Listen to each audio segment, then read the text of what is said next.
Selamat pagi, izin memperkenalkan diri, nama saya Gustomika Valentino dari kelas manajemen 22A dengan NPM 224111109. Di sini saya akan mempresentasikan tentang presentasi dari mata kuliah manajemen operasi.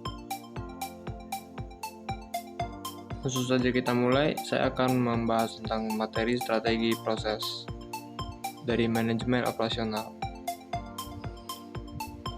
Yang pertama, strategi proses atau transformasi adalah sebuah pendekatan organisasi untuk mengubah sumber daya menjadi barang dan jasa.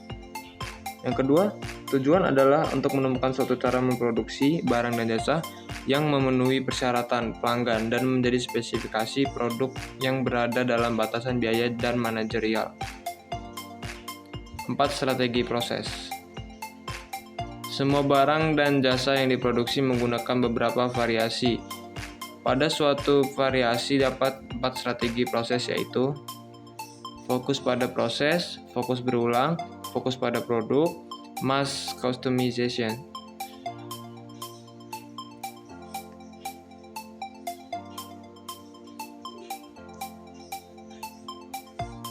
Fokus pada proses. Berikut adalah penjelasannya. Fokus pada proses adalah fasilitas produksi diatur dari scaling proses untuk menghasilkan produksi dan volumenya rendah, tetapi bervariasi tinggi. Contoh, rumah sakit, pasien patah kaki, pasien kerusakan alat pemacu jantung, dan lain-lain. Keuntungannya, fleksibilitas dalam meletakkan peralatan dan tenaga kerja. Tidak mengganggu proses produksi apabila ada salah satu mesin rusak. Bagus untuk menangani produksi dengan banyak variasi, ukuran, dan bentuk. Kerugian, waktu relatif lebih lama karena penjatuhan pemasangan pada penanganan bahan baku.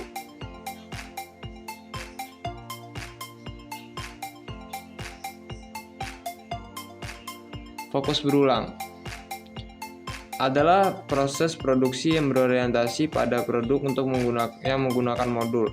Modul adalah bagian atau komponen produk yang telah disiapkan sebelumnya, biasanya dalam satu proses yang terus-menerus. Contohnya, perusahaan fast food McDonald's atau KFC. Keuntungannya ekonomis dari model yang terus-menerus dan penyesuaian dari model berjumlah sedikit tapi banyak variasinya. Kerugiannya mempunyai struktur yang lebih banyak dan konsekuensinya adalah fleksibilitas yang rendah dibandingkan dengan pabrik yang berfokus pada proses. Fokus pada produk. Proses produksi yang fasilitas diatur di sekitar produk. Sebuah proses yang berorientasi pada produk bervolume tinggi dan bervariasi rendah. Proses ini disebut juga dengan nama proses kontinu atau mempunyai lintasan produk yang sangat panjang dan kontinu atau berlanjut. Contohnya, perusahaan manufaktur televisi.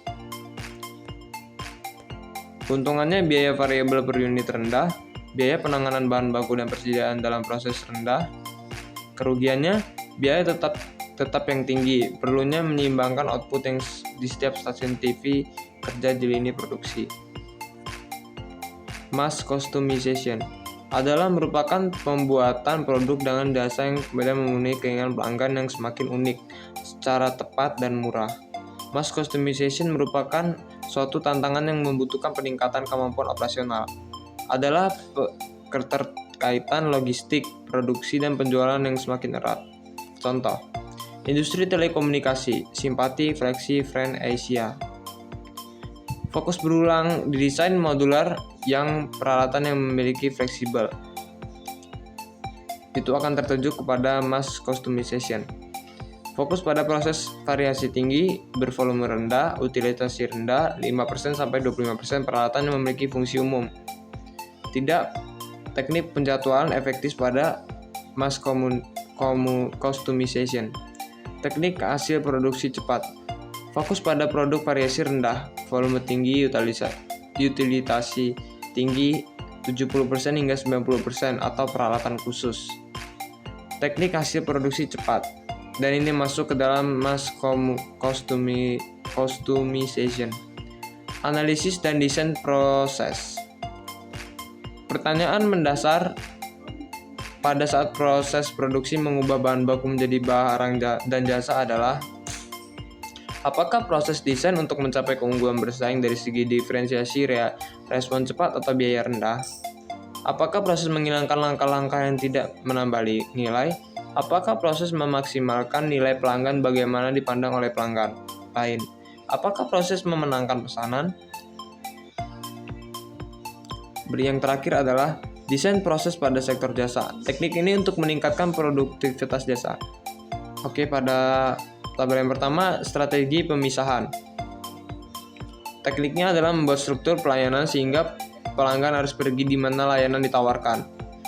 Contohnya seperti nasabah pergi ke CS untuk membuka tabungan baru dan ia pergi ke teller untuk menyetorkan uang.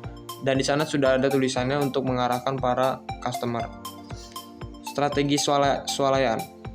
Pelanggan mengkaji, membandingkan, dan mengevaluasi supermarket dan department store.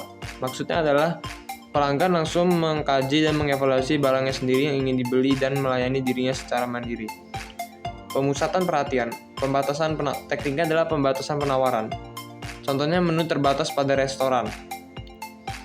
Ini akan membuat barang menjadi lebih spesial dan lebih diminati. Otomatisasi. Memisahkan jasa yang dapat diotomatisasi. Contohnya adalah ATM. Sekian presentasi dari saya. Saya ucapkan terima kasih.